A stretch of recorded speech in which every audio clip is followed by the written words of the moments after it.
النهارده معانا حلقة جديدة.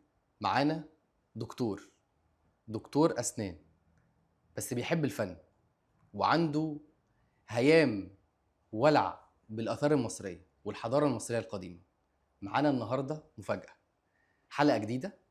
معانا الدكتور محمد خميس في ديب كاست، والنهارده لأول مرة بنتكلم مع الدكتور بعد افتتاح المتحف المصري الكبير. 18 يوم بدون اكل، بدون شرب، بدون ما تخش الحمام. ناس كتير معاها فلوس الله، وفي لقطه واحده الفلوس ربط والدنيا ظبطت.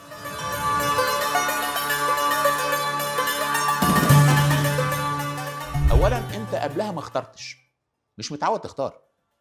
لا، علم رياضة وعلم علوم. لا، في حياتك كلها. يعني انت مفهوم. حتى لبس العيد مش انت اللي بتختاره. لقطه فارقه في تاريخ الحضاره المصريه القديمه، لان ده اول متحف ما فيهوش حاجه مسروقه.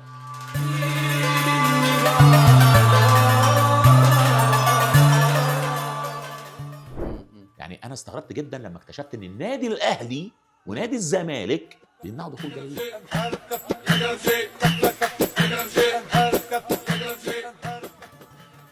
انا كنت بطلع بالتور دايما بتكرش، وده من الحاجات اللي بتباهى بيها الحمد لله، ان انا اتكرشت من كل متاحف مصر الحمد لله.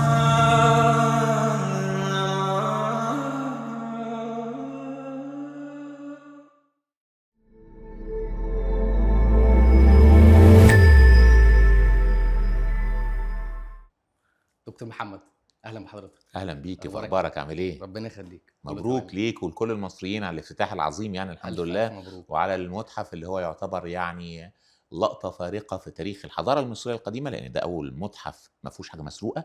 طبعا. وأول متحف طبعا. يبقى مش أول متحف، كان فيه قبله طبعا عندنا، بس هو أول متحف في العلماء، يعني تطبيق علم المتاحف وتطبيق الفن الراقي في العرض بتاع المعروضات المتحفية، وفي نفس الوقت كل الحاجة فيه ما تبقاش مسروقة وتبقى بتاعتنا. عشان حاجه بتاعتنا. وأكبر متحف في العالم كله متخصص في حضارة واحدة، جوهرة المتاحف على مستوى العالم بدون أي نوع من أنواع التحيز. مبروك لينا كلنا. الف مبروك للمصريين والف مبروك لينا. في بدايه الكلام عايز، بما ان احنا لسه في افتتاح المتحف، عايز اسال حضرتك ايه المميز في المتحف ده ما كانش موجود في المتحف المصري القديم اللي موجود في التحرير؟ خلينا ناخد بالنا من نقطة مهمة جدا. المتحف المصري القديم اللي في التحرير ده يعتبر من أهم المتاحف في العالم كله، عشان نبقى واضحين.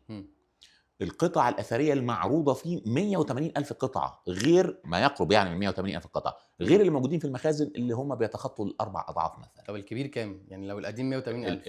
الجديد لو اتعرضت كل المساحة بتاعته هتبقى حوالي 100 ألف قطعة. يعني عدد أقل. عدد بس اقل، في مساحة أكبر. في مساحه اكبر وبطريقه عرض متحفي اهم واظبط. الازمه الرئيسيه اللي كانت موجوده في المتحف المصري القديم اللي هو في التحرير، وانا مش حابب اقول القديم ديت، هنخليها المتحف المصري اللي في التحرير. أيوة. لان هو لازال جديد جده الحلاوه والجمال والتاريخ اللي بيعرضه. كانت العرض المتحفي، احنا عندنا 180 ألف قطعة معروضة، بس مش معروضين بالشكل العلمي المنضبط ولا بالطريقة الفنية الراقية بتاعة العرض المتحفي المفترض العالم كله بيدور عليها. عشان كده بتروح هناك ممكن تحس ان بعض القطع يعني مش واخد بالك من اهميتها. في حاجات مش عايز اقول مهمله، لان ما فيش حاجه اسمها مهمله اصلا عندنا في الاثار خالص يعني. لكن مش حاسس باهميتها لان طريقه عرضها مش احسن حاجه. الليبلز اللي عليها ما تبقاش الكارت اللي مكتوب عليه البيانات بتاعتها مش احسن حاجه. يعني دلوقتي في محاوله تطوير كبيره ليه، وان شاء الله هيكون في منطقه مختلفه في الفتره اللي جايه. لكن المتحف الكبير اللي معمول عند اهرامات الجيزه، بالقرب من اهرامات الجيزه، معمول بشكل متحفي راقي جدا، فنيا عظيم جدا، وفي نفس الوقت منضبط مع علم المتاحف. وفي نفس الوقت التصميم نفسه بتاع المتحف هو تصميم يتماشى مع الحضاره المصريه القديمه. طب هسأل حضرتك سؤال. خلينا قبل ما نخطط التصميم لان ده مهم، انا عاجبني التصميم جدا. التصميم خطير. المعبد المصري القديم كانوا بيعملوه المصريين القدماء. كانت اول حاجه بتخش فيها حاجه اسمها الفناء المفتوح، ملوش سقف. في المتحف المصري الجديد ده اللي فيه المسله المعلقه. بعديه بتخش في المعبد المصري القديم على الصاله المغطاه الاولى اللي في المتحف المصري الكبير، بتلاقي فيها تمثال رمسيس الثاني والعمود بتاع مرنبتاح والتمثالين بتوع البطالمه. بعديه في المعبد المصري القديم بتلاقي الصالة المغطاة التانية اللي هي هنا زي الدرج العظيم. مظبوط. وبعدين تخش على قدس الأقداس اللي هو قاعة المعروضات. فأنت هو أصلا حتى على مستوى التفكير في هو ترتيب الأشياء هو مقلد نفس طريقه العرض بس بتاعت بالشكل المعبد. المعاصر. مم. حاجات كتيرة بقى معمولة عشان تتماشى مع الحضارة المصرية القديمة، الاعتماد على الشكل الهرمي في الزخرفة. مم. فتلاقي المثلثات كتير وتلاقي البروزات بتاعت مظبوط. المداخل بالشكل الهرمي. في نفس الوقت المعبد نفسه، المتحف نفسه معمول موازي لخط الأهرامات في الجيزة، صح، الصوره الساتلايت من فوق ومتلنك باين. معاها حتى الواجهة. لو انت بصيت كده هتلاقي نفسك خالص عند الهرم عند الأكبر الهرم. على طول. مظبوط. وده شيء مظبوط. عظيم. مم. الدرج العظيم بتقعد تطلع فيه في الإضاءة الدم الخفيفة مع إضاءة المعروضات بالشكل الراقي الجميل بتاعها، مم. ال 59 معروضة اللي هم موجودين، وتطلع لمدة 6 أدوار، عمال بتطلع بالراحة بالراحة لغاية ما مرة واحدة تلاقي قدامك الحائط النافذي، شباك على شكل حائط مم. إزاز، وفي وشك الأهرامات بتاعة الجيزة، في الجيزة. والإضاءة جاية من بره وكأنك طلعت من الظلام إلى النور في رحلة صعود. مم. كأن النور قدامك هي الأهرامات اللي هناك. في حاجات شيك، مشهد سينمائي جدا. شيك جدا. مم. حتى الحاجة اللي وانت داخل تبص تلاقي فوق المدخل بتاع المتحف، بتلاقي فوق كده في حتة إزاز مكسورة. كل الصرف اللي صارفينه ده وجينا على اللوح الإزاز ده وخلاص. يعني مقصود. ايه اللي تكتشف ان هم قاصدين يعملوها مم. علشان في لحظة تعامد الشمس على وجه رمسيس الثاني اللي موجود في ابو سمبل تتعامد الشمس على وجه رمسيس الثاني اللي موجود في المتحف الكبير نفس الحاجة. من الفتحة يا المكسورة دي. يا فيتحول دي الحاجة معلومة اللي أول انت مرة شايفها أعرفها. دي فوق او مم. عيب لميزة خطيرة جدا في العرض. لا صراحة انا في ميزة حاجات هندسية كتيرة طبعا. حاببها، في حاجات كتيرة حاببها مم. في المتحف صراحة يعني. طب احنا ايه اللي هيتم في المتحف بتاع التحرير؟ التحرير زي ما هو ان شاء الله، وفي قطع شديدة الأهمية موجودة هناك مش موجودة في اي حتة في العالم. هل في حاجة تتنقل للمتحف الكبير ولا؟ انا اعتقد يعني ده طبعا سياسه أنا فاهم. الوزاره او سياسه المجلس الاعلى للاثار او سياسه رئاسه الوزراء، لان المتحف الكبير تابع لرئاسه الوزراء. لكن انا اعتقد ان مش هيحصل نقل جديد لحاجات جديده من المتحف دوت، لان تاخد منه مجموعه توت عنخ امون كلها. بالظبط. دي حاجه كبيره جدا يعني. بس قصاد كده المتحف المصري في التحرير فيه مجموعه بتاعت بسوسنس الاول وامراء تانيس اللي هي الهرم الفضي، قصدي الفرعون الفضي او الملك الفضي. دي اسطوريه. في التمثال الوحيد اللي نعرفه لخوفو في تاريخ البشريه، ده ما عندناش تمثال تاني ده اللي هو قد كده التمثال ده الصغير. موجود هناك. في المجموعه بتاعت الرؤوس بتاعت النفرتيتي اللي هي شبيهه بالراس بتاعتها اللي في برلين. في التمثال بتاع خافرع اللي معمول من الديوريت اللي هو معجزه في الصناعه في حد ذاته. في السواليس بتاعت منكورع اللي هي معموله من حجر الشيست اللي هي شديده الرقي وشديده الانضباط في عهد الدوله القديمه في الاسره الرابعه، يعني بعمر حوالي 4600 سنه. في التمثال النحاسي المطروق بتاع بيبي الاول وابنه مرنرع، او الاثنين بتوع بيبي الاول المعمولين من النحاس المطروق المتفرد جدا واللي سابق عصره جدا والمبهر جدا. في التمثال بتاع زوسر اللي هو اول تمثال نعرفه في تاريخ البشريه بالحجم الطبيعي. في الجدار الخلفي بتاع الفيانس الازرق اللي هو يعتبر جداً اول سيراميك في تاريخ البشريه. في التمثال بتاع خاص خموي اللي هو يعتبر اول تمثال ملكي بنلاقيه. انا عاجبني انك حافظ تقريبا ال 180,000 قطعه اللي في لا بحبهم. في اللوحات بتاعه الفيوم اللي هي بنفس الستايل بتاع ريمبرانت ورينوار في المعاصر اللي هي الفتره بتاعه النهضه والرومانسيه لو شفت لوحات الفيوم ده ايه ده؟ مش ممكن. ده لو قلت لك رينوار اللي رسمها هتصدق.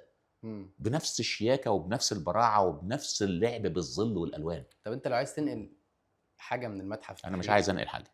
لو عايز تاخد حاجه منك مش عايز اخد حاجه. انا عايز المتحف بتاع التحرير يظل زي ما هو، بس يتم تنسيقه بشكل افضل بكتير. رايك محتاجين له مثلا اعاده افتتاح؟ بعد ما يتم اعاده تنظيمه واعاده ترتيبه نعمل له ساعتها اعاده افتتاح ويكون راس براس لاي حته في العالم. ده المبنى نفسه اثر. المبنى اثري طبعا. المبنى نفسه اثر. فيعني مش حاجه قليله يعني. طب انت ايه رايك في الافتتاح بتاع المتحف؟ اتفرجت على الافتتاح، وانا الافتتاح عجبني في حاجات كتير. انا كنت اتمنى بس ان هو يكون ليه طابع مصري شويه زياده عن كده. يعني بمعنى اني طبعا انا مش باعيد يعني اخراج او اعيد التفكير فيه. ده في صناع العمل عاملين شغل عظيم جدا ومبهر جدا، هنتكلم في تفاصيله. بس الستايل العام ليه غربي، وانا مم. فاهم ان دوت علشان ده موجه للغرب اصلا عشان يجوا يزوروا، وده شيء عظيم جدا يعني. مم. مم. لكن كان يسمح برضو يعني ان احنا نشوف حاجه بالمصري القديم زي انشوده ايزيس كده، بس ما تبقاش انشوده ايزيس يعني. زي الموكب المومياوات. مثلا يعني مم. كان في اغنيه ايقونيه طلعت هناك بقت طول الوقت موجوده حتى احنا مش فاهمين مصر القديم. صح صح، كلنا بنستخدمها، انما كلنا الافتتاح بنسمعها. دوت كان يفتقد لحاجه ايقونيه من الشكل دوت. كان ممكن طبعا في مناطق جميله جدا بتاعه الترانيم والتواشيح والمطرب النوبي جدا. الجميل والمطربه التانية اللي غنوا بالاغاني المصريه الجميله ديت. مم. الله اعلم، مش عارف لو كان في استخدام تاني لحاجات زي ديت تدي طابع مصري اكتر، مم. او وجود لنوع مغاير من الاستعراضات مع الحاجات ديت بالازياء الصعيدي مثلا ولا بتاع. وانا طبعا مش مم. بعمل الليله الكبيره دلوقتي ولا بعمل ولا مفهوم. بعمل شغل فرقه رضا كان جميل جدا، بس انا مش ولا بعمل فرقه رضا، لا، هو مفهوم. في مم. فنانين مهمين عاملين ده. انت لكن شايف ان هي كانت بتفتقد طابع مصري اكتر يطفو على روح أنا مش الافتتاح؟ بتفتقد فيها الطابع المصري، بس لو مم. كان زاد شويه كان هيبقى حلو في رايي. مم. مم. لكن حقق كل نتائجه بعبقريه وجمال. عندك ايه؟ مم. عندك تلميكه العالم كله بمصر. مم. فلما تبص تلاقي حركه التزامن السينكرونايزيشن اللي اتعملت ما بين الحفله الموسيقيه في كل دوله من الدول الخمسه الثانيه مع مصر في نفس التوقيت، مم. فربطت المتحف والاهرامات بالعالم كله كانها مطلعه شعاع، كان ديت المنطقه المضيئه اللي مطلعه الشعاع عشان توصل لسيدني في استراليا، وعشان توصل لليابان في اسيا، وعشان توصل لفرنسا في اوروبا، وعشان توصل للولايات المتحده الامريكيه في امريكا الشماليه، وعشان توصل للبرازيل في امريكا الجنوبيه. فاصبحت مصر واصبح المتحف واصبحت الحضاره المصريه القديمه هي الرابط لكل دول، كانها شعاع النور اللي طالع لكل دول ينير القارات الست مجتمعه خارجا من هنا مهد في الحضارة. افريقيا من مهد الحضاره مم. مصر. فدي لقطه عظيمه معموله بالشياكه قوي، الانضباط اللي معمول بيه الاستعراضات، مم. والانضباط اللي معمول بيه العرض، والاداء الراقي جدا سواء لمجموعه مغنيي الاوبرا المصريين اللي بنقول بيهم طبعا. ان احنا عندنا مغنيين مصريين يعرفوا يغنوا زي اي حته في العالم. عازف الكمان احفاد الفنان الجميل عبد الرحمن ابو زهره، الاثنين البنتين الجميلتين اللي بيعزفوا الكمان زي اي حته في الاوركسترا في العالم. كل الناس، انا بس بقول على دول منور عليهم بس شويه يعني، عشان دول نوروا فعلا. الشياكه في ان انت تجيب المثقفين بتوعك. مم. انا ساعه ما شفت سير مجدي يعقوب قدامنا والله قلبي رفرف طبعا. من الفرحه. استاذ فاروق حسني اللي هو فعليا صاحب فكره المتحف في الاساس، هو الأب الروحي وجوده هنا للمتحف. ده كريدت جميل جدا مم. وتقدير جميل جدا منهم. مم. الشخصيات الرياضيه الابطال الرياضيين بتوعنا الجندي وفريال وفريده وهم لابسين الازياء المصريه، فكأن احنا مش بنباهي يعني بما هو متعارف عليه بس، لا ده احنا بنباهي بمن يستحق. صح. دول اللي جايبين لنا الميداليات ودول الابطال العالم في مجالاتهم يعني. يعني صراحة كل حاجة كانت جميلة وعظيمة ومقدمة رسائل قوية. ساعة ما اللمبة الإضاءة نورت على المسلات كلها، فإحنا بنقول للعالم كله دي مسلاتنا يا جدعان. وكأن المسلات دي في التوقيت ده تتحول كلها على امتداد العالم. للأسف العالم بره عندهم مسلات أكتر من اللي عندنا في مصر، مسلاتنا بره أكتر من اللي عندنا. أنا عايز أخدك بقى بره المتحف شوية، يلا بينا. وعايز أسألك عن رحلتك. رحلتي لأن حضرتك دكتور أسنان، طبيب أسنان في الأساس. أيوه. وبعدين اتجهت إلى الفن، وعندك ولع بالآثار والحضارة المصرية، وكلنا شفنا الفيديوز بتاعت حضرتك. في فيديو حابب نتكلم عنه، لما بتضرب الإضاءة على الجدار طلع حاجة زي ووتر مارك، علامة مائية كده. هو اتسمى باسم العلامه المائيه، بس هي مش علامه مائيه يعني عشان الناس شعبيا اللي الناس بيتفرج يبقى عارف، يبقى فاهم احنا بنتكلم عن ايه. انا اول مره حد كان يتكلم عنها في الحقيقه، ما شفناش قبل كده، ما شفناش في حته ما حدش اتكلم عنها علميا، هي مطروحه يعني. بس انا عايز ارجع للعلامه المائيه. قبل العلامه المائيه، ايه الرحله؟ ازاي وصلنا لهنا؟ وعايز اعرف قصه الجلابيه. ماشي. اول حاجه ازاي وصلنا لهنا؟ انا عارف طبعا ان انا اللي هقوله دوت غريب بالنسبه للممثل، بس انا كنت طفل انطوائي جدا اصلا. دي حاجه غريبه جدا بالنسبه للممثل طبعا يعني. والانطوائيه ديت خلتني ما بعملش حاجه تقريبا وانا طفل غير القراءه. الله، جميل. قرات كتير جدا. وقرات في مجالات متشعبه، ولان الوالد رحمه الله كان موجها للغه العربيه الفصحى، وكان ازهريا، وكان شاعرا مفوها ان شاء الله. يعني كان حاجه مش سهله يعني في وقته. وكان في وقت من الاوقات هو المتعلم الوحيد فيما يقرب من 300 قريه اصلا. فكان يعني شخصيه كاريزميه جدا، مقدره طبعا جدا. وهو ما كانش بيجبرنا على حاجه، بس انت كنت تبقى عايز تراضيه، طبعا اكيد. وعايز بشكل لا ارادي ان انت تكسب وده بشكل ما. فلانه مهتم بالشعر، مم. انا اهتميت بالشعر من وانا طفل صغير. مم. كان عندي قناعه ان انا بكتب شعر وانا في ابتدائي مثلا، يعني هو ما كانش شعر طبعا، كان حموريزه كده. بس كنت ساعتها بس على سن بحاول طبعا، طبعا بحاول في ده طبعا. يعني. ومن الشعر دخلت في الالقاء، مم. وكأن إلقاء الشعر كان مهربي من الحالة الانطوائية بتاعتي. طبعا خرجك للناس، خرجك للنور. مم. وإلقاء الشعر هو مدخل التمثيل، مم.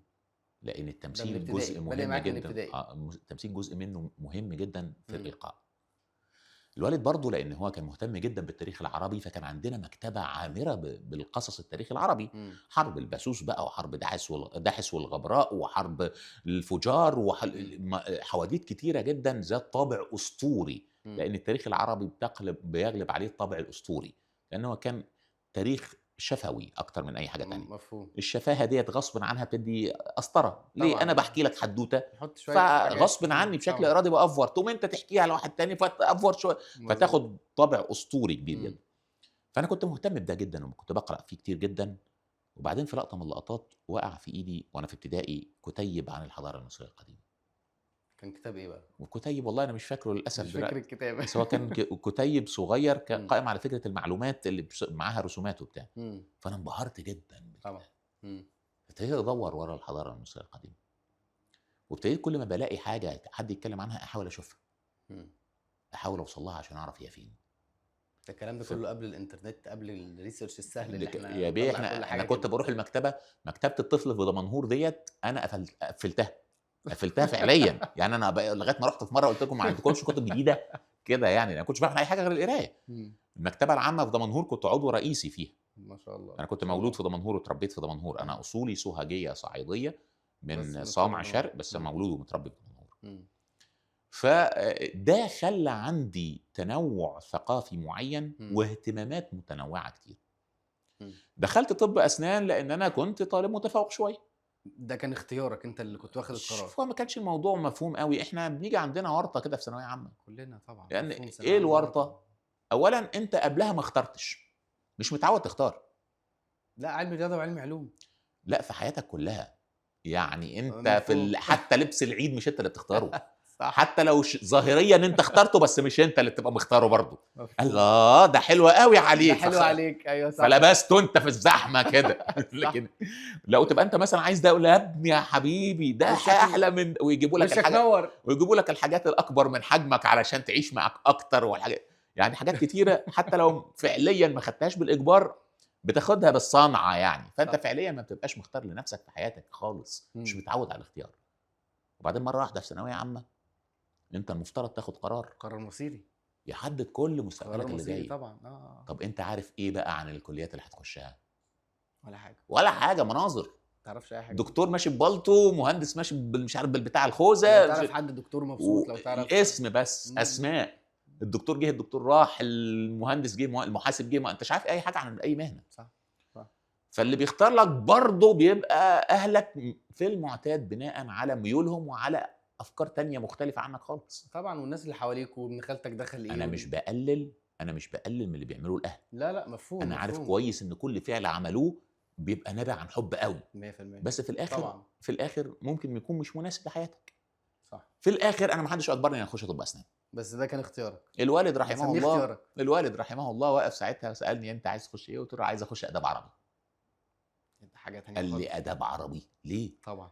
قمت قايل له علشان الشعر. انا كنت مهتم جدا بالشعر، وكنت مهتم بالنقد كمان، مم. النقد الشعري بالذات. مم. فقام قايل لي قال طب ما انت بتكتب شعر من انت عيل صغير، انت حد قال لك ما تكتبش؟ طب ما تكتب. مم. وعندك ابراهيم ناجي شاعر دكتور، وعندك يوسف ادريس اديب ودكتور، وتشيكوف اديب عالمي ودكتور، ايه اللي مم. يعني؟ فصراحه جابني سكه الله يرحمه يعني. اقنعك. اقنعك. الطب هو الاتجاه فدخلت للشعر. طب بدون اي اجبار، طب مم. اسنان. ودخلت فيها فعليا، بس بعد ما اتخرجت فيها ما كانتش الكليه المناسبه لطبيعتي خالص. ما كنتش مستمتع انا بالحاجة استمتعت بتاعتك. جدا بالدراسه. الدراسه كانت ممتعه. شخصيتي اتكونت في الجامعه، وانا بقول مم. ان اغلب الناس مش اغلب، يعني انا عايز اقول اكتر من 95% من الناس شخصيتهم بتتكون في الجامعه. مم.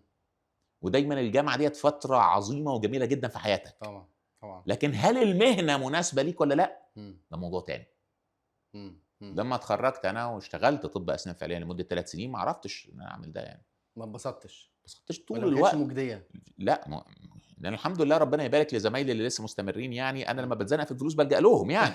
ده ما طب هو اسنان يا بيه، ما هو انت عارف اللي بيجري يعني في طب كل الناس اسنان. دلوقتي، ايوه عشان ده كده اخر بسأل مره رحت حضرتك. دكتور اسنان كان امتى؟ بقالي كتير الحمد لله.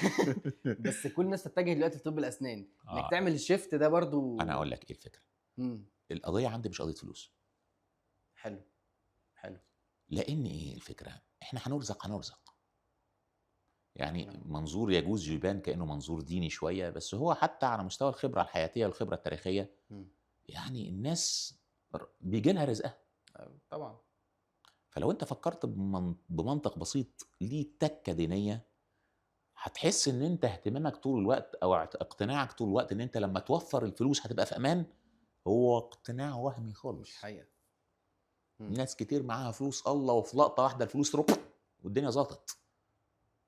انا برضو ده مش بقوله بشكل وعظي، انا بقول من واقع الحياه فعليا. مفهوم. ناس كتيره معاها فلوس الله وبعدين ماشي بالعربيه عمل حادثه لا قدر الله، فقد ناس القدره كتير على من الاغنياء الحركه يعني. ولا بتاع، فبقى ناس كتير من الاغنياء خصوصا يا جيم كيري مثلا طلع قال 20 30 مره، ابريموفيتش طلع قال يا جماعه نفسي كل الناس تبقى اغنياء عشان تعرفوا ان الفكره مش في الفلوس. لا هي مش الفلوس خالص. انا شوف يا سيدي، احنا هنعاني وهنعافر، لان دي طبيعه الحياه. اختبار. ولقد خلقنا الانسان في كبد. الكبد ده اللي هو ايه؟ المعافره، من الاخر المعاناه والمعافره.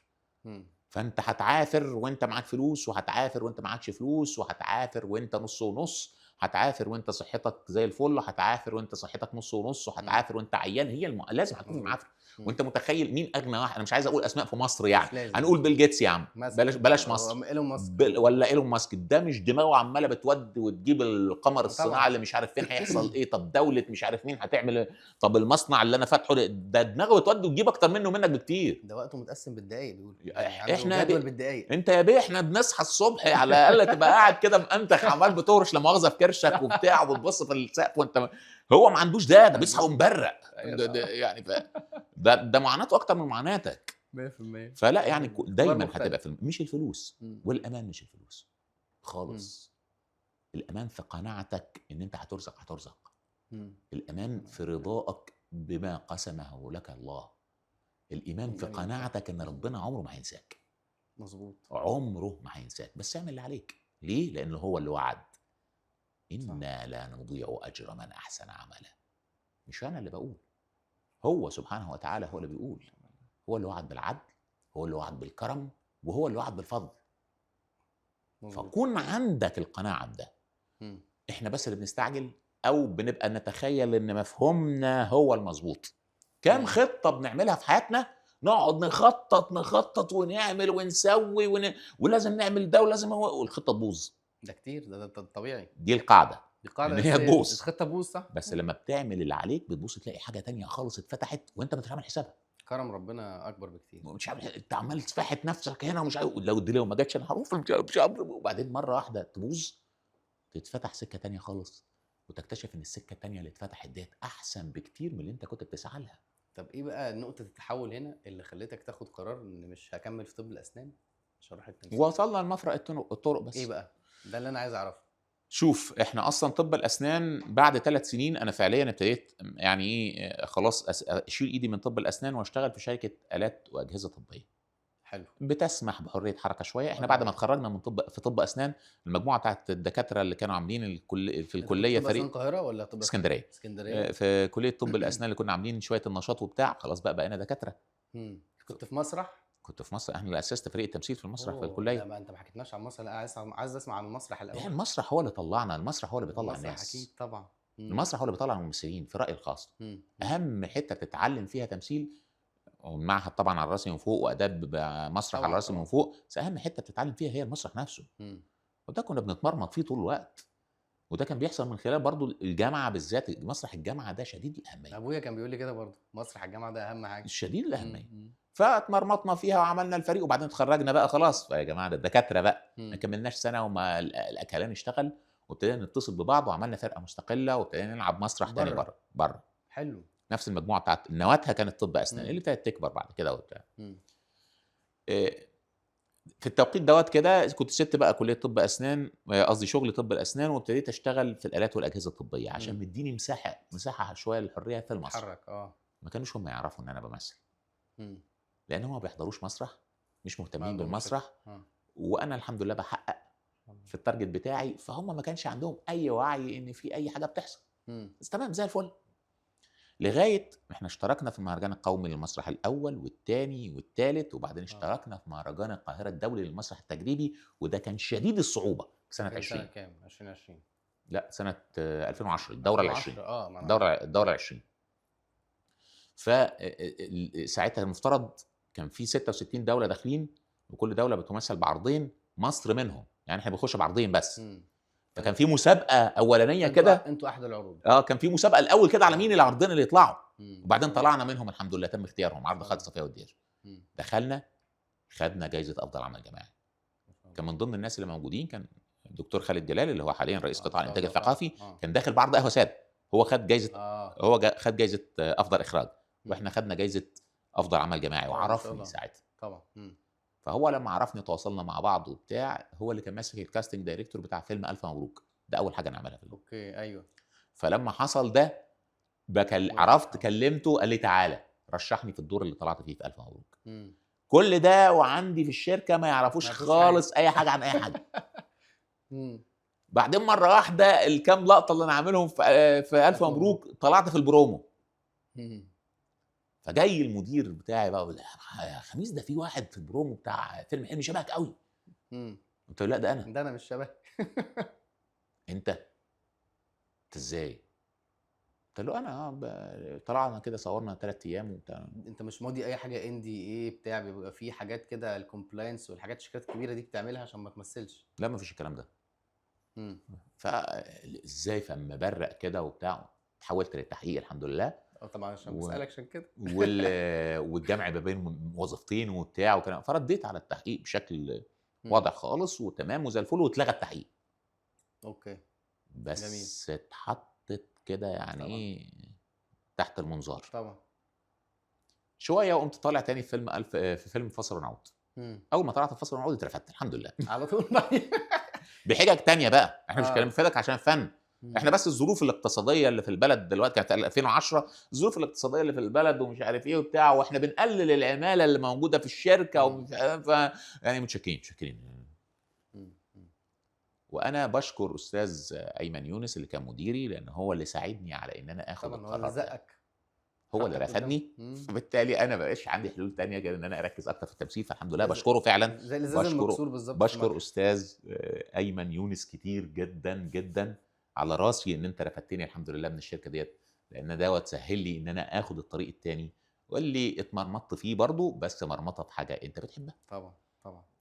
انت قدامك حاجه اتنين، احنا هنتمرمط تتمرمط في حاجه بتحبها ولا تتمرمط في حاجه ما بتحبهاش. منطقي. لما هتتمرمط في الحاجه اللي بتحبها هتحب المرمطه، صح. يعني هتحب ارهاقك وهتحب ان انت دلوقتي مصدع يا جماعه لازم اشرب دلوقتي القهوه دلوقتي، هتحب ده. مم. مم. لكن لو انت في حاجه ما بتحبهاش يا عم هات لنا القهوه يا عم، في فرق ما بين الاثنين. صح. فحاول انت تعمل الحاجه اللي بتحبها احسن يعني. طب عايز اعرف بقى سر الجلابيه. الجلابيه انا دي عارف ان ده الاصل وبتاع، بس اصل ايه؟ قليل اصل ايه السوهاج. الجلابيه؟ اصل سوهاج، ده اصلي انا. اه.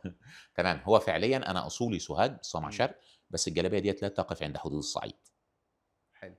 يعني احنا كان معانا واحد صديقنا هنا دلوقتي بيكلمني بيقول ان هو من المنوفيه كلها جلاليب من النوعيه دي. طبعا.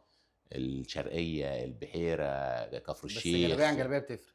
الفروقات بتبقى قائمه على فكره بس ايه، مثلا فتحه السبعه تكون شكلها ايه، الكم يكون واسع ولا لا، الحجر يكون واسع ولا لا، دي الفروقات. مم. لكن الستايل واحد، الستايل ده الستايل واحد. انا ما فكرت بقى مم. ايه هو الزي اللي ينفع يكون زي رسمي للمصريين. زي رسم المصري. انت لابس تيشيرت دلوقتي وبنطلون، ما مم. ينفعش. ده مش زي رسم المصري. اي حته في العالم، البدله والكرافات كلها في اي حته في العالم. مم. مم. الحاجه الوحيده اللي موجوده في مصر مش موجوده في اي حته تانية هي الجلابيه دي، ودي دي مش الجلابيه اللي ام نص ياقه لا. ولا الجلابيه اللي ما فيهاش سبعه. الجلابيه اللي ام نص ياقه ديت بيتشارك، طبعا موجوده عندنا في مصر عند البدو والمناطق الصحراويه، ودي بيتشارك فيها نتشارك مع اخواتنا في الدول الخليج، الصحراويه كلها اغلبها. دول الخليج. مم. وده شيء عظيم وجميل يعني. الجلابيه اللي هي ما فيهاش السبعه دي موجوده عندنا في اسوان، وبتتشارك مع اخواتنا في السودان. مم. الجلابيه دي بالسبعه دي مش موجوده غير في مصر. مم. طب هل ليها امتداد تاريخي؟ ده السؤال بقى، اه عشان كده عايز اعرف. عندك مثلا مم. الملابس وانا بقول للناس دوروا ورايا، دوروا ورايا، ما تسمعوش كلامي ده تاخدوه عبد الوهاب مسلم بيه. هيطلع لنا كل حاجه. عبد الوهاب دوروا هيطلع ورايا لنا. واكتبوا كده: ملابس الكاهن خا من مقابر دير المدينه في الاقصر. ملابس الكاهن خا. خا ده في الاسره كام بقى؟ ده في الدوله الوسطى، الدوله الحديثه. ده طالع من عنده الجلاليب اللي بالسبعه دي والرقبه دي من ايام الفراعنه، من ايام الدوله الحديثه اهو. الدوله الحديثه. انما انا عايز اقول لك بقى ان في حاجه 3 4000 سنه. انا عايز اقول لك في حاجه اكبر. مم. انت عندك اقدم رداء مخيط، يعني اقدم رداء متخيط مم. نعرفه في تاريخ البشريه، ده طالع من مصر، من منطقه في مم. سوهاج اسمها طرخان. عشان طرخان. كده بيسمى قميص طرخان، مم. اللي هو بس وصل لغايه هنا مثلا كده، لان هم بعد كده متقطع يعني، مش مم. واصل لنا القماش قديم جدا من قبل الاسرات، يا نهار ابيض. من قبل توحيد مصر. ده حته قماش بقى لها الاف السنين. فعليا ده اقدم حاجه متخيطه. قبل كده كان البني ادمين يلبسوا ايه؟ يلبسوا جلود حيوانات، يلبسوا مش عارف ايه. ده اقدم رداء احنا نعرفه متخيط. مم. الرداء ده بالرقبه دي وبسبعه بس صغيره. مم.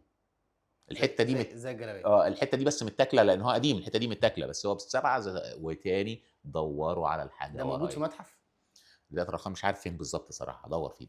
بس مم. لا ما تهيأليش موجود في متحف، لانه يقلقوا ان هو ممكن لو اتعمل بشكل معامله ما ولا بتاع، بس هندور عليها لان انا مش عارف بالظبط هو فين، بس ندور عليه. مم. بس دوروا على الكلام اللي انا بقوله ده، ندور عليه دوروا طبعاً. ورايا. فبالتالي احنا عندنا زي مش موجود غير في مصر، مم. وزي ليه امتداد تاريخي مصري، وزي يعني كله شياكه. لان انت هو مثلا انت تقلق مثلا لو كان مم. الزي ده اللي كانوا عاملينه جدودنا دوت تيجي تلبسه دلوقتي تحرج. صح. بعض الدول الافريقيه مثلا عندها ازياء رسميه انا اتحرج ان انا البسها. هو ثقافتنا يحبها برضه. وعلى راسي من ثقافتنا. فوق، دي ثقافته ودي شيء عظيم، بس انا اتحرج البسها. مم. جدودنا ما كانش عندهم كده. جدودنا لما عملوا الحاجات اللي زي دي مالها. مم. انا لما بشوف واحد وهو لابس الجلابيه الصعيدي او الجلابيه الريفي على طول بيكتسب عندي هيبه ووقار. طب هل عملت لك مشاكل قبل كده الجلابيه؟ احيانا طبعا يعني. ليه بقى؟ لان للاسف الشديد في مفهوم خاطئ عندنا مم. ان الجلابيه ديت للناس يعني اللي ما لهمش شأن عالي. مم. المفهوم ده نشأ بسبب فترات الاحتلال للاسف، الاحتلال الفرنساوي والانجليزي والعثماني.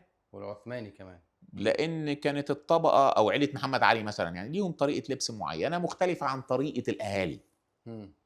فمع الوقت بقت المجموعه اللي بتلبس الشكل اللبس ده. دوت والشكل دوت هم الناس المحترمين، لان دول الحكام، ودول العامه الغوغاء والدهماء اللي بيلبسوا جلاليب. مم.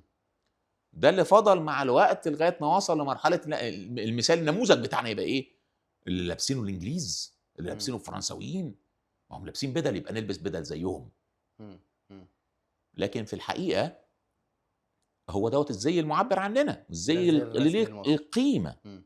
تمام، خلاص ده تصدر وتسبب في ان بعض الناس بتفكر بنفس الطريقه بالامتداد الموروثي. مم. هو بشكل لا ارادي شايف ان دوت بتاعت الناس القليله. مم. فبالتالي ما ينفعش انا ابقى في الفندق ده مثلا، يعني فندق السيفن ستار ده يخش عليا واحد بجلابيه ازاي؟ مم. ما ينفعش نكون في البيتش الراقي دوت وداخل علينا واحد لابس جلابيه. ايه ده؟ انت ايه ده؟ انت جاي تعمل ايه هنا؟ مم. والحاجات الغريبه اللي من النوعيه دي. مم. فانت قررت ان بعض انت تكسر النوادي القاعده. بعض النوادي بتعمل ده، انا قررت اكسر القاعده. مم. بعض النوادي للاسف انا الشديد حصل معايا، كنت داخل نادي معين يعني، وداخل لابس جلابيه، كان في صلاه، فدخلت لابس جلابيه، قال لي ما ينفعش. شوف بعض المناطق يعني اللي ليها تابع للدوله في بعض الاوقات كان في فتره ازمه سياسيه في فصيل سياسي معين مفهوم. بيرتدي الجلاليب طول الوقت، مم. فده تسبب في اصدار قرار ان ما حدش يخش بجلاليب قلقا من هذا الفصيل. مم. مم. بغض النظر عن اتفاقنا او اختلافنا مع القرار ده، بعضهم كده بس مم. بعضهم مش كده. مم. يعني انا استغربت جدا لما اكتشفت ان النادي الاهلي ونادي الزمالك بيمنعوا دخول جلاليب. وانديه تانية كتير. دول قامات يعني. كان طبعاً. مثلا لو انا في طبعاً. الصعيد، لو انا في سوهاج، نادي ايه اللي يمنعني ان انا ادخل بالجلابيه وانا طب مصاب؟ النادي الاهلي بتاع اسوان بتاع اللي اتعمل دوت ما رحتوش، انا ما بيمنعه؟ اعرفش. عايزين ما رحتوش نسال سؤال لسه. مهم. بس ليه تمنع؟ مم. يعني انت اكتر من 70% من سكان مصر، انت ما تقصش بالمدينه، ما لا تقصش طبعا بالمدينه. طبعا شوف طبعا. بقى الصعيد ده كله جلاليب والارياف كلها جلاليب، يعني اكتر من 70% من سكان مصر مم. بيرتدوا الجلاليب ديت بكل اريحيه. فانت تمنع حد من دخول نادي انديه الرموز اللي زي النادي الاهلي ولا زي نادي الزمالك ولا زي يعني النادي المهمه. انا مش عايز احصر في النادي الاهلي والزمالك فاهم. عشان ما حدش يقول اشمعنى هاجمت النادي الزمالك والاهلي وما هاجمتش النادي انت قصدك الاسماعيلي ولا النادي الترسانه. القامه. انا عندي استعداد اهاجمكم كلكم، خلي بالكم. بس لا، احنا مش بنهاجم اهلاوي ولا اصلا. زملكاوي؟ لا اهلاوي ولا زملكاوي، احنا مش بنهاجم اصلا. احنا بس بنقول على حاجه يهمني ان هي نحاول نفكر فيها بشكل مختلف. مم. لان مش منطقي مثلا ان يكون عندي لاعب بيلعب في نادي زي النادي الاهلي مثلا في الاشبال ولا بتاع، يكون طالع من كفر فيوم، الشيخ منوفيه، كفر الشيخ، سواك، صح؟ ولا طالع من المنيا ولا بتاع، مم. ويجي ابوه عشان يدخله مثلا، فاقول له لا انت ما انتش ممنوع. هتخش، الولد ده هو اللي يخش وانت ما تخشش لان انت لابس جلابيه. مم. ايه المبرر؟ انت سالتني انت اهلاوي انت ولا اهلاوي ولا زملكاوي؟ زملكاوي؟ انا زمان كنت اهلاوي. وايه اللي حصل؟ حادثه ال 74 تسببت ان انا فقدت اهتمامي تماما بالكره ناس كتير، انا بدون واحد منهم. عمديه. ناس يعني انا كتير مش جدا. وقفت قلت لا انا مش مشجع كوره بعد كده، مم. بس ما بقتش مهتم. ده لا يعني ان انا لو شفت ماتش كوره مش هقعد اتفرج واستمتع، بشوف ماتشات وبستمتع، بس مش انفصلت زي عن زمان. الاهتمام القديم بقى. مفهوم. في لعيبه بتفاجئ ان هم موجودين، مين ده؟ قال لا الواد ده بيلعب حلو قوي، ده مين ده؟ يقول لا يا عم في انت مش عارف مين ده، عمرو السوليه يا عم. وانا مثلا مثلا انا مش بقول عمرو السوليه ده كابتن عمرو السوليه على راسنا من فوق، انا مش قصدي حاجه يعني، مثلا مفهوم يعني مفهوم، اللي ايوه. هو الناس اللي تبقى معروفه قوي وانا اشوف ماتش بالصدفه، لا ده بيلعب حلو يا جدعان، ده مين ده؟ يقول لك يا عم انت ايه يا عم، ما تاخدش وقت تقول لنا مين ميسي، قرب مالك يا عم؟ يعتزل، ايوه. فاهمني؟ بتحصل معايا كده. بس استمتاعي بالكوره ما فقدتوش، لكن اهتمامي بالكوره ما بقتش مهتم الله. بيه بشكل كبير. طب تعال نرجع للمتحف. يلا بينا. ايه اكتر حاجه محمسه بالنسبه لك عايز تروح تشوفها في المتحف، بما ان انت رحت حاليا المتحف اكتر حاليا من طبعا مره؟ مجموعه توت عنخ امون اللي انا مش مستوعب مم. ازاي هنروحها في وسط انا كنت بروح الزياره قبل الزيادات ديت، يعني في الافتتاح التجريبي اللي كان حاصل كنت بروح الزياره بقعد 7 ساعات 7 ساعات؟ تقعد 7 ساعات في واحيانا المتحف؟ 8 ساعات. كنت انت بتكرش دي يعني، كنت تور. بطلع في الافتتاح واتكرش في الاخر، يلا دي يلا يا استاذ عشان عايزين نقفل، يلا يا استاذ. واللي معايا كانوا بيبقوا كده. مم. انا كنت بطلع بالتور دايما بتكرش، وده من الحاجات اللي بتباهى بيها الحمد لله، ان انا اتكرشت من كل متاحف مصر الحمد لله. مش لاني بعمل سلوك خاطئ ولا بتاع، لا لان انا بكون حريص ان انا اشرح كل الحاجات اللي موجوده وكل اللي عندي اقوله. فبالتالي بناخد حقنا في الزياره، فبالتالي الحمد لله اتكرشنا من كل متاحف مصر الحمد لله. فدلوقتي بقى في قاعه لتوت عنخ امون بفوق ال 5300 قطعه. هي الاصل فوق 5600 بس انا اعتقد ان المعروض هنا 5000، مش عارف مش متاكد يعني. هو بس تقريبا 5300 قطعه، ده متحف لوحده يا بيه. ده متحف طبعا. ده احنا لو قعدنا قدام كل قطعه 5 دقائق هيبقوا كام دول؟ ده هنقعد 6 ايام. ايه ده 6 ايام؟ ايه اكتر من 6 ايام والله العظيم، لو حسبناها دلوقتي هيطلعوا شهرين ولا بتاع لكل. هنحسبها ونحطها في 5300 في 5 يبقوا 25300 يعني حوسه يعني، والنبي حد يحسبها لنا من بره دلوقتي ويشوف كام يوم، معلش عشان احنا لو قعدنا نحسب هنحتاس. انت فاهمني؟ ده لوحده. فانا كل شغف ان انا اشوفها صراحه بعد افتتاحها. القناع طبعا أقوى. القناع احنا شفناه قبل كده، وده هو القناع ده فلتة اثريه في تاريخ البشريه. يعني اعجاز القناع يكاد يكون اكبر من اعجاز الهرم. يا اكتر من اعجاز يكاد يكون، لانه في طريقه صناعه يا جدعان. الهرم فيه نظريات بتفسر هو اتعمل ازاي، نتفق او نختلف معاها. انا عايز اسالك على الهرم، بس خلينا نرجع للقناع. نتفق او نختلف معاها، لكن القناع مش هتلاقيه نظريات تفسرها. وبعدين مفيش اختلاف 18 ساعة 18 يوم بدون أكل بدون شرب بدون ما تخش الحمام، صاحي فايق ما تنامش 18 يوم عمال بتتفرج على القطع بتاعت توت عنخ آمون. بس لو قعدت 5 دقايق بس قدام كل قطعة، يعني ده احنا هنخلصه امتى؟ المتحف ده هيخلص في قد ايه؟ ما انت بتقول لي بتقعد 7 ساعات قبل ما يتفتح بدون اكل بدون نوم بدون دون تخش الحمام حتى. لا انا ابيض، ايه ده؟ ايه ده؟ شيء عظيم والله العظيم. طب احنا كنا بنتكلم قبل ما نصور على الاماكن اللي مش واخده نفس الرواج او نفس الاهتمام، على الاقل الاعلامي، الشغل الاعلامي اللي ممكن تبقى برضو ممكن مش في قوه المتحف، بس برضو ليها قيمه اثريه وقيمه حضاريه وتاريخيه مصريه كبيره. مفيش حاجة في آثار مصر تقدر تقول إن هي يعني إيه قليلة القيمة. فباب المقارنة إن أنت تقول ده أقل قيمة من ده، ولا باب مقارنة وهمي. مم. في حاجات منهم بتبقى مشهورة فبتاخد زخم أكبر، مم. لكن هل تقدر تقول إن تمثال خوفو اللي قد كده، التمثال الوحيد اللي في العالم اللي مم. موجود في المتحف المصري، ده أقل أهمية من الهرم نفسه؟ لا ما طبعا. تقدرش تقول ده، مم. وهو تمثال صغير قد كده. مم. هل تقدر تقول ان الاواني الحجريه، خلينا ابص لك على الاواني الحجريه دي، مم. احنا من اقدم الشعوب اللي عرفت النار، مم. وبالتالي احنا من اقدم الشعوب اللي استخدمت الفخار. مم. فخار طين بتحطه في النار بيطلع اناء سهل، مش مم. كده؟ العلماء بقى بيقول لك ان مع بدايه الاسرات من الاسره الاولى والثانيه تراجعت صناعه الفخار امام صناعه الاواني الحجريه. ايه صناعه الاواني الحجريه؟ مم. ان انت بتمسك حجر تنحت منه اناء. ايه بقى الاحجار اللي انت بتنحت منها اناء ديت بقى؟ مم. بازلت، جرانيت، نفس ديوريت، الحاجات اللي مبني بيها مسلات. الاباستر. يا بيه انت هتنحت ده ازاي يا بيه؟ ازاي بقى؟ انت بتنحته بايه؟ انت الالاباستر الرخام دوت، الالاباستر رخام، احنا لو شلنا مع بعض رخامه المطبخ قصاد بعض، انت رحت يمين وانا رحت شمال هتتكسر في ايدنا. طبعا. اه طبعا. وده بيعمل اناء قد كده ويعملوا بطنه فاضيه ورقبته رفيعه، فضاه من جوه ازاي يا بيه؟ مم. فضاه جوه ازاي بشكل منتظم ومستوي؟ ده في حد ذاته معجزه. الاواني الحجريه انا شايفها اعجازيه، اعجاز يقترب من اعجاز الاهرامات. مم. غير الالعاب، الذكاء، يعني اصلا بازلز وحاجات. مش بازلز، الالعاب زي الشطرنج. انت عندك زي لعبه شطرنج. السنت، مم. دي اقدم لعبه لوحيه نعرفها في تاريخ البشريه. السنت دي عامله السنت ازاي؟ لوحه مكونه من 30 مربع ونوعين من البيادق، اللي مم. هو الطويل ازاي؟ والمدور. اه. بس للاسف الشديد هم مش قايلين كانت بتتلعب ازاي.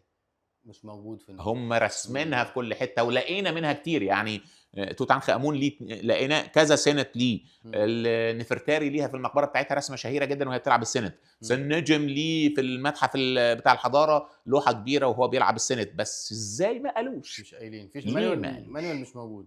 ليه ما قالوش؟ ده سؤال مهم. لان المصري القديم اللي اهتم بيه هو ايه؟ مم. بالمناسبه السنت ده واحده من الالعاب، في العاب تانية زي المحن وبتاع، العاب تانية كتير لوحيه، بس ديت اشهرهم واقدمهم. العاب ذكاء برضه. العاب قائمه على طريقه معينه للتعامل باللعبه اللوحيه. مم. بس ما علينا يعني. المصري القديم لما اهتم بالتدوين، اهتم بتدوين ايه؟ مم. المحرك الرئيسي لكل الحضاره المصريه هي ان الحياه الحقه هي حياتنا بعد البعث، مم. مش الحياه الدنيا اللي احنا عايشينها. مم. فكل المنجز المصري الحضاري المصري القديم كان قائم على النقطه دي.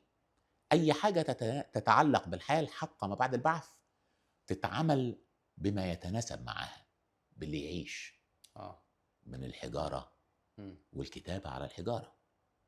لكن الحاجة اللي تتعلق بالحياة الدنيا اللي احنا عايشينها وهي حياة زائلة تتعمل من المواد الزائلة، يا من الطوب اللبن يا من البردي. البردي ما بيعيش كده بسهولة. بيبنوا بيوت قصور عالية. البيوت والقصور كانت معمولة من الطوب اللبن. مم. انت بتلاقي اللي معمول من الحجارة كله عندك هي مقابر ومعابد، انما البيوت والقصور، القصور بتاعت الملوك معمولة من الطوب اللبن. هل لقيناهم؟ مفيش حاجة. مين اللي قال ما فيش حاجة؟ في حاجة؟ في، بس انت اللي فين بتشوف بقى؟ العظمة بتاعت المعابد والمقابر طبعا. ما بتاخدش بالك من تكبر دماغك عن دول. ما حدش بيتكلم عنهم. لا بيتكلموا، بس انت بتوه في الزحمه. ممكن. انت رحت الاقصر؟ لا انا عايز طيب اروح. لما تروح الاقصر زور مدينه اسمها مدينه هابو. هابو. مدينه هابو ديت هي مدينه دينيه. يعني ايه مدينه دينيه؟ ده معبد عامله رمسيس الثالث. اوكي. في السور بتاع المدينه في بواقي القصر بتاع رمسيس الثالث. البواقي اللي بالمناسبه في اقدم حمام نعرفه، اقدم تويلت نعرفه في تاريخ البشريه. حمام موجود جوه القصر. لغايه قريب كان بعض الدول الشقيقه بدون ذكر اسماء كان عندهم ازمه كبيره جدا، والله من حوالي سنتين، ممكن تعملوا سيرش على العنوان اللي هقول عليه دوت، وانا اسف عليه بس هو العنوان ده مكتوب، ده مش بتاعي. مؤتمر اليونسكو عامله لمكافحه التبرز في العراء. اوكي تمام ماشي. ده اكتبوا السيرش على الكلام اللي انا قلته ده هتعرفوا الدول اللي انا اقصدها. هم كلهم على راسنا يعني لغايه قريب. وانت عندك بواقي حمام القصر بتاعت رمسيس الثالث من 1300 وكسور قفمين، يعني من حوالي 3500 سنه، مم. وهو عنده الحمام جوه القصر. ايه الشياكه دي؟ طبعا طبعا. عموما يعني القصر دوت معمول من الطوب اللبن. مم. بواقي قصر امنحوتب الثالث في الاقصر برضو من الطوب اللبن.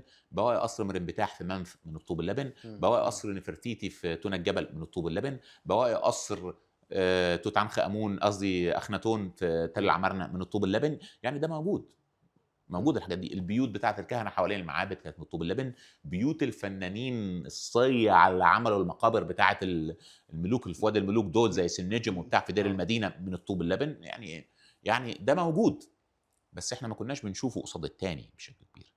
احنا ليه بنحتفل بالسبوع في سابع يوم؟ ده سؤال سالته كتير، يعني في يعني حضارات ما احنا ممكن نحتفل سنه. ما احنا ممكن نحتفل في 10 يوم مم. ولا في 5 يوم، اشمعنى سابع يوم؟ اشمعنى؟ لأن في العقيدة المصرية القديمة كانت حتحور مسؤولة عن حماية الست الوالدة والولد اللي لسه مولود. مم. فكان ليها 7 بنات، كل بنت بتاخد يوم تحمي فيها العيل والأم مم. لغاية ما يعني عدوا ال7 أيام فنتجوا بقى خلاص، لا دول هيعيشوا فنحتفل بقى. في حين ان المصري القديم اصلا ما كانش عنده الاسبوع اسبوع. ده من الحضاره المصريه. في حين المصري القديم ما كانش عنده اسبوع. يعني احنا كنا بنقسم في التقويم المصري القديم. مم. كنا بنقسم الشهر ل3 عشرات، فنسميه أصلاً. عشور بقى. مم. مش اسبوع. ما هو في ناس بتتكلم ان الاسبوع ده حاجه احنا لكن مخترعينها. السبوع، مم. السبوع لا مصري قديم. الأسبوع فتعملوا بتاع كده. الولادة. احنا هل تسمع في اي دوله اسلاميه غير مصر ان في عزاء بعد 40 يوم من وفاه المتوفى؟ لا، ال 40 ده عندنا احنا بس. بس ليه؟ لان طقوس التحنيط كانت من 40 ل 70 يوم. فلما عدينا ال 40 يوم خلاص بقى ان الراجل هيدفن، فنبقى تيجي نعمل الطقوس الجنائزيه بتاعتنا. فتعملها حتى عندك في العقيده الاسلاميه. يعني مش عقيده اسلاميه هنا، هو مش إسلامي. تقليد. ال 40 ده كده مش هو إسلامي. تقليد. تقليد انت بتعمله بس واخده من جدودك. انت كل الحاجات اللي انت بتعملها بشكل لا ارادي وانت بتعملها بشكل هعملها بتطلع مصريه قديمه في الاخر. طب شم النسيم ايه؟ شم النسيم هو احد الاعياد الشهيره جدا عند المصريين القدماء. هو بعض اللغط بيقول ان هو ما كانش موجود بشكل قطعي، لكن في ادله كتير على وجوده احتفالا بمجيء الربيع بطبيعه الحال. يعني بقى في حاجات كتير بتدل على ان هو كان موجود فعليا، وبترتبط ببعض المعبودات زي المعبود سكر اللي كان بيبقى اصلا من ضمن رموزه البصل والبصل الاخضر، وزي وجود اسماك مملحه كتير لقيناها اصلا فعليا. يعني غير ان هو طقس. بياكلوا فسيخ زينا. كانوا بياكلوا فسيخ طبعا. فسيخ ده مصر قديمه بيه. جامد. وهو احد المأكولات المصريه الصميمه الاصيله اللي ما ينفعش نتنازل ابدا عن نشرها في العالم كله. النقطه الثانيه، المصريين القدماء كانت الاهرامات بتطلع طاقه وهم ما قالوش ليه، مش عارفين. طيب الشعوب اللي حوالين مصر اللي كانت شغاله طول الوقت في علاقات مع مصر رايحه جايه، ما فيش واحد فيهم قال يا جدعان مصر عندها طاقه والاهرامات بتطلع نور ليه؟ منطقي. طيب الشعوب اللي احتلت مصر في فترات الضعف، الاشوريين والفرس واليونان، شايفين مصر منوره وبتطلع نور، الاهرامات بتطلع نور، واسيب ده وحتى ما احاولش اعملها في بلدي، ما اخدش المصريين ولاد الكلب دول بالكرباج يشتغلوا عندي. طبعا المصريين كلهم ما فيش حاجه اسمها ولاد كلب، انا اقصد من منظور المحتل يعني. لا المصريين على راس الكل يعني. بس لا ما تمنتجش خليها. ما لا انا ما بقولش حاجه وانا خايف منها، انا بقول طول الوقت المصريين على راس الكل، بس كان اتكلم هنا من منظور المحتل وهو بيتكلم شايف المصريين منورين بلدهم والاهرامات مطلعه نور. بس لا انا خلي اليونان مطفيه. اقول لك خلي الفرس مطفيه. مصر تنور، انما الفرس لا خليهم مطفيين. اشور تبقى مطفيه. مصر تنور انما اشور خليهم. ايه ده؟ احنا مش ناقل الكلام قبل ما نقوله. في حاجات كده بتضرب الكلام في اصله، لكن احنا بنطنش ده. يا جدع ده كاتب ان مصر صوره السماء على الارض، وطالما ان مصر السماء فيها نجوم بتنور يبقى مصر كانت بتنور. ايه ده؟ يا جدع ده مش عارف عالم مين لما حط مش عارف ايه وقعد يعمل ذبذبه اللي مش عارف ايه في المش عارف، وقعد يضرب المش عارف فطلعت نور. ايه يا عم احنا مش هنهجص، مش هنبطل هجص. ما نقول الكلام كده بمصداقيته العاقله. واحنا ليه بنقعد نلف وندور على حاجات ما ينفعش ان هي تثبت اصلا؟ وبعدين تطالب يقول لك ايه، طب حاول تفكر في انا فكرت، ده ردي. مم. طب حاول تتناقش معاه بموضوعيه، ما ينفعش ان اي حاجه كلام اهبل يتقال ان نتناقش معاه بموضوعيه. مم. لكن على الرغم من ذلك احنا بنتناقش بموضوعيه. موضوعيه بتقول اهو بشكل واضح ان ما ينفعش يكون المصريين القدماء كان عندهم الاهرامات بتطلع نور والمسلات بتطلع نور وما يكتبوش عن ده. مم. ما ينفعش ان الشعوب اللي حواليهم ما تتكلمش عن ده. ما ينفعش ان الشعوب اللي احتلتنا ما تاخدش دوت في بلادها ولا تتكلم عنه. مم. إيه المنطق في ده يا جماعه؟ احنا انبسطنا جدا باللقاء مع حضرتك يا دكتور. تسلم، الله بجد يخليك. يعني محتاجين 3 4 5 ساعات تانيين نقعد نحكي في التاريخ وفي الاثار وفي يا الحاجات عم لا، الثقافيه كفايه كده المره دي. انا شايف الناس اللي المعلومات. ورا الكاميرا هم حالتهم بقت صعبه بدأوا خالص، يناموا. وابتدوا يتوبوا. اه واللي خد ركنه وفرد ظهره ولا بتاع، معلش يا جماعه، معلش انا اسفين. احنا حابين طبعا نعمل ده مرة تانية ومرة تالتة، بس ناخد شوية وقت كده نديك بس تستريح شوية والشباب تستريح شوية، ولينا لقاء آخر إن شاء الله ممكن بعد زيارة بقى للمتحف سوا أو حاجة ان إن شاء شاء الله الله. ان شاء الله، ربنا ييسر. انبسطنا بحضرتك وبجد اتشرفنا انا اللي واستفدنا مبسوط. بصراحة كتير جدا من كم المعلومات اللي هي اللي عند حضرتك. انا اللي مبسوط باللقاء، ويعني اتمنى فعلا اكون دايما عند حسن ظن الناس، واتمنى المتحف الكبير اللي هو إن شاء درة الله. المتاحف حاليا يكون ليه المردود اللي احنا مستنيينه. إن شاء الله. واتمنى ان الدولة تفكر في المناطق الأثرية التانية اللي غير المسلط عليها أضواء، استغلالا للزخم العظيم العالمي حوالين المتحف الكبير والذكاء الكبير اللي حصل من الدولة في طرح المتحف كأيقونة عالمية. أتمنى إن احنا نستغل دوت لتسويق المناطق التانية اللي احنا اتكلمنا عن بعض منها. أتمنى إن يبقى فيه إنتاج فني يتناول التاريخ بتاعنا، الحضارة المصرية القديمة، من خلال الدراما بتاعتنا احنا اللي نعمله، استغلالا برضو للزخم بتاع المتحف الكبير، ويكون حاجة عالمية تليق بقيمة دوت، جادة فعليا ومنضبطة إلى حد كبير على المستوى الفني. وأتمنى يعني أكون عند حسن ظن الجميع، إن شاء أو على الله. الأقل يكون المجهود الصغير اللي أنا بعمله بيحرك المياه الراكدة حرك بشكل كتير ما. الحقيقة، حرك تمام، كتير الحقيقة. شكرا. دكتور محمد خميس بشكرك جدا، وإن شاء الله لينا لقاءات أخرى وحلقات أخرى.